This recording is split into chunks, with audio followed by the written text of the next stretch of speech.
त्यामध्ये युनिट 1 गुन्हे शाखा नागपूर शहर आमच्याकडे वाडी पोलीस शाखेमध्ये एक मोटरसायकल चोरी झाली होती।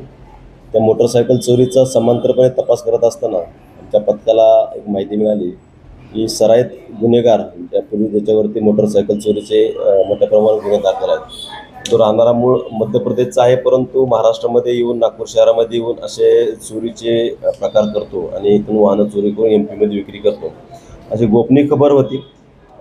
सदरचा आरोपी हा जेल रिलीज झाल्यानंतर आम्ही त्याच्यावरती पाळत ठेवली होती। पाळत ठेवल्यानंतर आरोपीला ताब्यात घेतलं।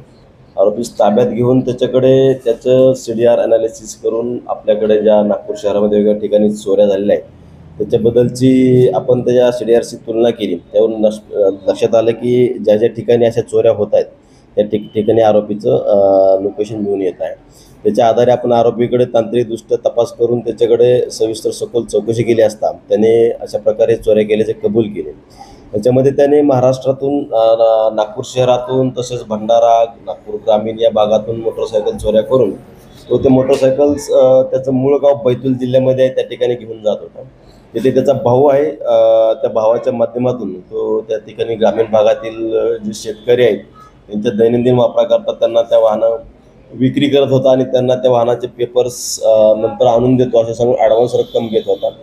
त्याने अशा पद्धतीने महाराष्ट्रातून जेव्हा चोरलेल्या वाहनं MP मध्ये विकली, त्याचप्रमाणे त्यांनी मध्य प्रदेशमध्ये देखील काही वाहनांची चोरी केलेली आहे आणि तिकडून चोरी केलेली वाहनं त्यांनी इकडं महाराष्ट्रातील काही ग्रामीण भागांमध्ये शेतकरी वर्गांना कमी किमतीमध्ये किंवा ॲडव्हान्स रक्कम घेऊन पेपर नंतर देतो असे सांगून विक्री करून चोरीचे मालाची विल्हेवाट लावली आहे। याच्यामध्ये आम्ही जो आरोपी मिळून आला त्याच्यामध्ये राहुल सुखचंद्र ठाकरे राहणार मूळ सातनेर जिल्हा तालुका आठनेर जिल्हा बैतूल MP येथील आहे आणि सर्व या वाहनांची विल्हेवाट त्याचा भाऊ दिनेश सुखचंद्र ठाकरे उर्फ खाकरे वय 37 वर्ष राहणार सातनेर तालुका आठनेर जिल्हा बैतूल येथील आहेत।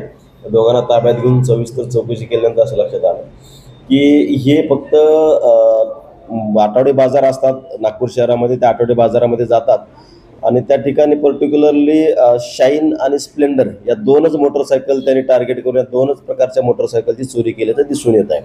आणि चोरी केल्यानंतर त्याच्यामध्ये चोरी करताना मोटरसायकल डायरेक्ट करून त्या मोटरसायकल चोरी करणे किंवा त्याच्याकडे मास्टर की आहे त्या कीच्या मदतीने या गाड्यांचे लॉक्स त्याला ओपन करणं सहज शक्य असल्याने त्यांनी पर्टिक्युलर 2 गाड्या टार्गेट केल्या होत्या आणि या गाड्या आपण मध्य प्रदेशमध्ये जाऊन एकूण 17 गाड्या आपण त्यातून रिकवर केलेल्या आहेत पथकाने।